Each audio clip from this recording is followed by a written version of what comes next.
Well, good morning, or good afternoon, or good evening. Everything depends on what time you're watching this video. I'm Pastor Ray Barnett, and I'm glad that you could be with me here today on, I think it's the second installment of Stories of My Life. This is really a addendum to the daily broadcast, Monday through Friday, of God's answers for anxiety and depression. And I'm trying to incorporate real life situations from my own experience and how I dealt with them, how I overcame things, and so on. And then relate them to our subject, our overall subject of anxiety and depression. So let me just jump right in today. Excuse me. And let me begin by telling you, back in 2004, it was December,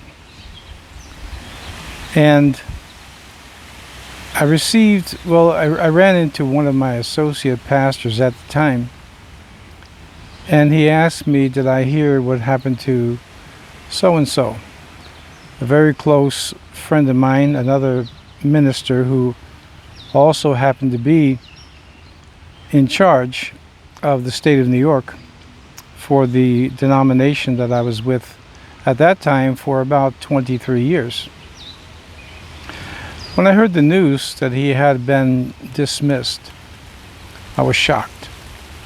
Now keep in mind that I knew this man very, very well. He was a very close friend of mine. We would meet often in Utica for lunch, and he was at my church many, many times. I was at his church when he was a pastor, before he became the head of New York State. Anyway, we were very, very close friends, so I was shocked. And I was thinking to myself, what possibly could have precipitated his being dismissed as the superintendent? And so I investigated. I called him up and told him how shocked I was, and we began to talk. And the more that he spoke, now remember, again, I remind you, I knew this man very, very well, intimately. And the more he spoke, the more I was saying, this isn't right. Well, listen, we all are familiar with ministers in this age who, it seems, almost constantly are falling from grace. But this man wasn't one of them. Not that he couldn't, not that I couldn't, but he wasn't one of them. And so I inquired from the other leaders in the state of New York, in my denomination, as to what had happened. And after talking to a few of them, I discovered that their stories didn't line up, they didn't match. No one seemed to have a real clear idea. Now listen, when you bring charges on somebody to dismiss them as a minister, or just dismiss them from their position of authority, you have to have good cause. They had none. So I began to speak up, which unleashed a chain of events that to this day I'm convinced it was the will of God for me to be involved. I think partly because I have this unusual sense of duty as well as loyalty. And as things developed, this becomes the story that I want to tell you today. Stories of my life.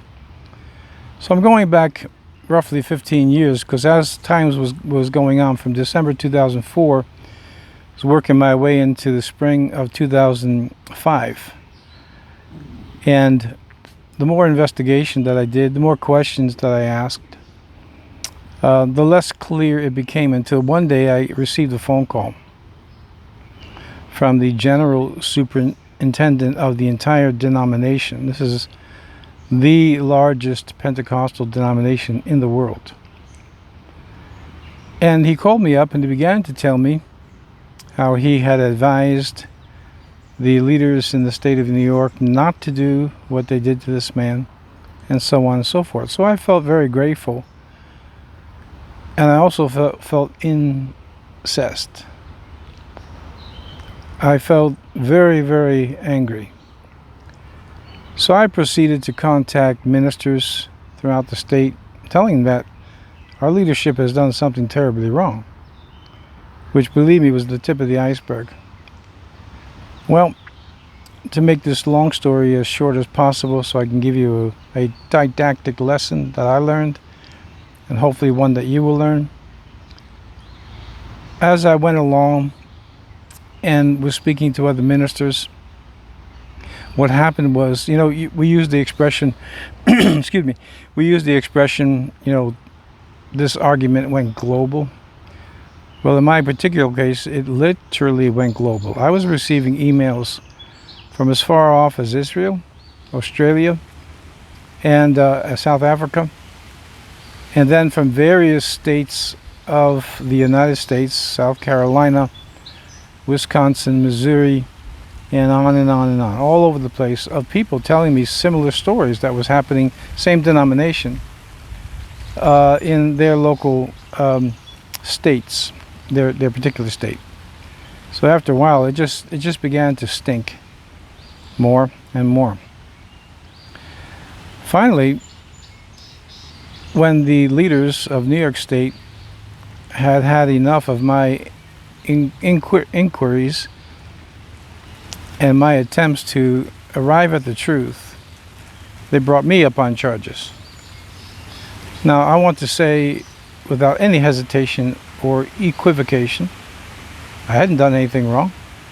You see, as ministers of the gospel, we are supposed to stand for truth. It is a presumption that when you go into a church, that the minister believes what he's teaching, believes the Bible, is a man of integrity, honesty, purity, holiness, which, by the way, are things we don't hear much of anymore. In any case, that's the proper assumption, that the man stands for what he is proposing you should stand for. Well, they brought me up on charges. I remember, because I was on vacation when my date was coming up, so I was going to finish a 2 weeks vacation, and then I had to go to my trial. But believe me, it was a kangaroo court and a hung jury, because I already knew when I went in there, no matter what I said, there would be no other alternative for them to dismiss me. But I had already gone in with the intention to resign, which is what I did eventually. Well, I went through what I would call an inquisition. I was asked all types of questions, none of which were germane to the topic of righteousness and unrighteousness. And by the way, in my time in dealing with this situation, I uncovered so many things I did not intend to uncover. They just fell out as, again, people were writing to me. I received a telephone call from another part of this denomination from the state of South Carolina. I became sort of a de facto head of some type of, like a Aaron Brockovich, which again was not my intention. I just eased into this thing very slowly and was just trying to find out what happened to my friend. But in the interim, things just got worse and worse. And the most disappointing thing was to find out how deep the corruption actually was. Well, I went to my inquisition, and again, there was no way that this was going to be ameliorated or mitigated. So near the end of our meeting, I just simply said that I resigned, that I'm all done with this. And it was said to me that I couldn't resign because I was under charges. My response was incredulous. Or I was incredulous, and my response is, you can't dismiss me. I quit. Well, that's the short version of a long story, much of which you could understand is happening in the church today. The Church of Jesus Christ is holy and pure. The apostate church I don't know if you could hear that, is the Amtrak going by, which furthers my theory that every time you're going to preach the gospel or tell your story, Satan has some plan to disrupt it. I just hope it's not loud enough that your attention is drawn away from the subject. Okay, so I left my denomination. I resigned, and I started the Time for Truth Ministries, which had already been part of our church anyway. From 1988, I have been on the radio. By the way, most people don't have any clue what I look like. In upstate New York, I'm fairly well known as a minister, but majority of people have never met me, and they don't know what I look like. They only know my voice. In any case, I have a good reputation. It's taken years to grow that reputation, but when I got back to my own work, my own church, now there was disruption going on within my church because some of these same leaders, one in particular, was calling up my board members telling me they had to lock me out of the church. It was a very dramatic, may warrant another episode, telling you all the drama that went through it. Presbyters, two presbyters, well, presbyter and his sidekick, showing up to my church to actually take the pulpit from me, from which I told them that's not going to happen, and it didn't. It reminded me of how cults operate. But I want to get to the actual point where you can learn something from this. Now picture this. Resigning was not a big deal. It didn't affect my ministry one way or the other. But losing 18 years worth of work here in the city of Amsterdam, New York, and the television ministry we had going never affected the radio. We're still on the radio stations, plural.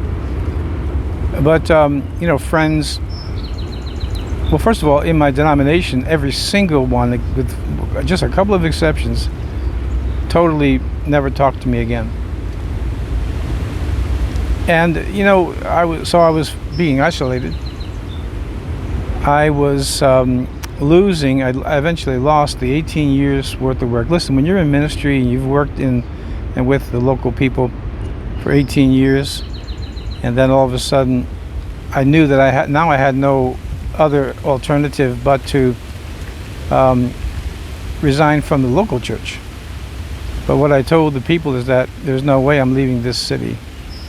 I'll find a spot, which we did within 1 week, which, believe me, in a small city is no small task. That's another story. I'll have to really think these stories through, because there's a lot there that can encourage you of the faithfulness of God and how God will not allow the truth to be brought into submission to evil men. And believe me, they're in the church. Don't be naive. They are in the church. They have been from the first century. It's just that as we approach the end of the coming of Christ, it's getting worse. Okay. I resigned, lost all of my friends in the denomination, resigned from my local church, and when I started the Time for Truth Ministries as a church, I would say roughly half of the congregation came with me, the other half stayed behind, and many for good reasons too. I told them it's not a problem for me. There'll be no problem on my end. But now I want to tell you about the lesson. First of all, ministry is a lonely place to begin with. When you're ostracized by professing Christians and professing Christian leaders, it makes matters worse.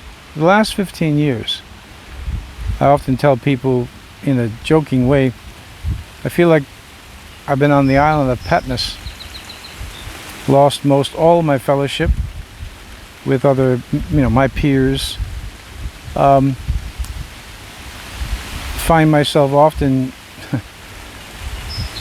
lonely. But not in the way that most people use the word lonely. Anyway, all of this worked out for good. See, again, you can never go wrong for doing the right thing before God. Was I filled with anger and bitterness? Well, sure, absolutely. I struggled with it for quite a while. To this day, I'm asked the question, well, now that you reflect on it, If you had to do it all over again, would you do it? My answer is absolutely, positively, yes, I would do it again. Again, we cannot, as ministers, we cannot afford, let alone Christians, to just go along with evil. And then we become complicit to the evil. So here I am. At the time, I'm 51 years old, basically starting all over again. It wasn't fun. It was a high price tag on it. My wife paid the price. My family, my children paid the price. Others that came with me, we all paid the price. We had nothing. Things were basically taken from us, in a manner of speaking. But I had to deal with my personal feelings. The feeling of anger, of rage at times, of being incensed, of the things that you could imagine. Now, a question was asked to me just today about the difference between sin and wickedness. Well, first of all, sin is the foundation of all evil, of all wickedness, avarice, covetousness, adultery, and so on. So sin is, to answer this one question, sin is the foundation of what is wrong in the world today. And wickedness, evil, all of that flows from this one fundamental word, a fundamental concept, which is sin. Number two, when it comes to anger, I knew that, and bitterness, I knew that I could not permit myself to be eaten away by bitterness and by anger. And by the way, there was no small measure of depression as well. I was very depressed. I was very much in a place where I was very tempted to be bitter and be angry. But let me go back to what I was talking about yesterday. It wasn't so much forgiveness. No one was asking me for forgiveness, so I didn't have to forgive anybody. But neither did I forget, nor do I forget now, the propensities of sinful men, and particularly in my story here, sinful men in leadership in the church. And you can name your denomination: Roman Catholicism, Eastern Orthodox branches, Protestant branches. Then you could further go down and go from the greater to the smaller, to Baptist and Southern Baptist and Pentecostal and all these different things, Methodist, Episcopal. It's the church has become corrupted, and especially as we get closer to the coming of Christ. So that's just life. We have to get used to that. But we cannot put up with it. So you're going to have to make a stand. In that stand, you pay a price. I did. And how I overcame it was this. I began to see that in a very strange way, God was working out something good for me. First, I just was trying to stand for righteousness. But the blessings that I got out of it, even with the losses incurred, including 18 years worth of work and almost $1 million invested in the building that we had just bought several years earlier, almost $1 million. And I walked away from it all. No lawsuits, which this denomination does, by the way, routinely. They sue their own people. No lawsuits. I said, you want the building? Take it. Hard thing to do. But in the end, it worked out for my good. The friends that I have now are true friends. And most of the people that I serve, I speak very highly of the church that I'm in now, because during this process, what it did is it weeded out problems I wasn't even aware of, simply by standing for what was right. The Greeks had a saying, give me a little piece of ground and I'll overcome the world. Meaning if you could stand on principle, then you're going to be able to overcome so many, many things. So as I began to see and get insight into the good, remember Romans 8:28? And we know that all things work together for the good of them that love God and to those who are the called according to his purpose. I began to see the good that it was working for me. Not to my liking, by the way, not what I would have written or not what I would have chosen, but it was working to my good for my ministry, for my life, and eventually for my health, as well as my spiritual health, mental health, and even my physical health.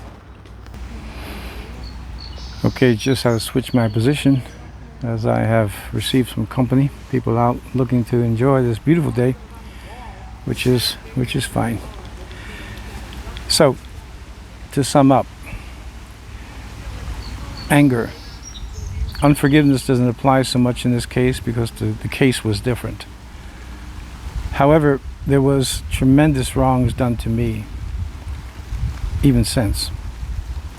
Friends of mine, close friends, people who were on my staff, began to speak evil of me.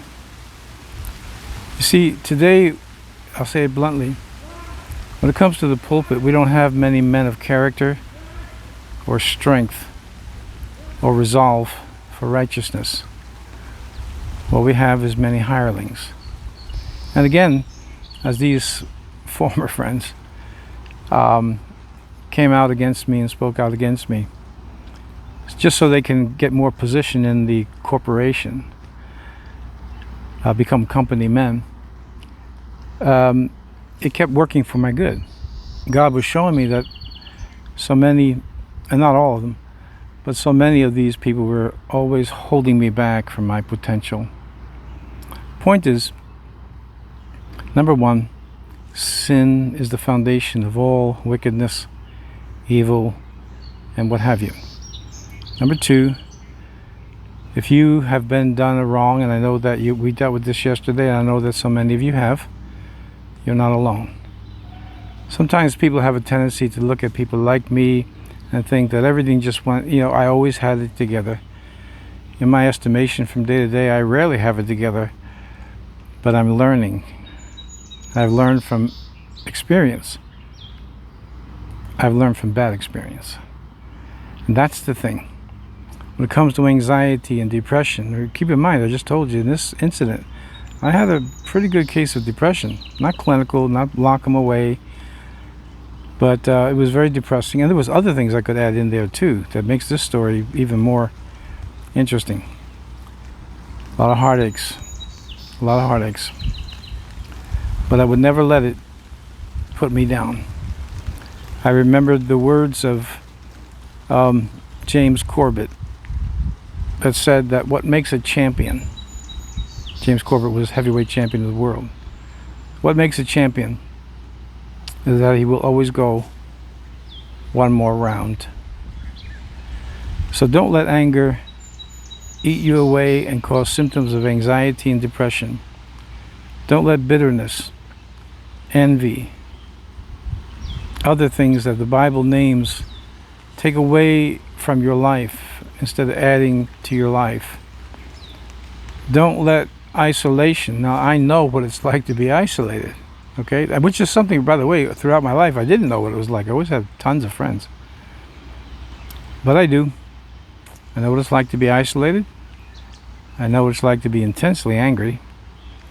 I know what it's like to be depressed. But in Jesus Christ, you can overcome. And this is just one of the many stories of my life. Let me pray for you. Father, I pray. I know there's many people who can identify with what I'm saying, that they too have been wronged, sometimes more than once, and many times by the same person. In any case, as I always pray each day, give them peace, give them serenity, let them know they're not alone, but that each one of us has to make a choice to overcome. And you have given us that Spirit, the Holy Spirit, to overcome, so that we will never be at a loss to give you the praise, for the faith that we have gives us the victory. All right, that's one of the stories of my life. Hope it helps you. And I hope that you will subscribe to the channel and be with me when I'm in the pulpit tomorrow on our other channel, Time for Truth Ministries. Same name, Pastor Ray Barnett. Easy to find me. Be in the pulpit tomorrow talking about examining yourself, whether you be in the faith. See you again on Monday if I don't see you tomorrow.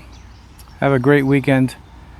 And remember to always keep looking up, because our redemption is getting very, very close.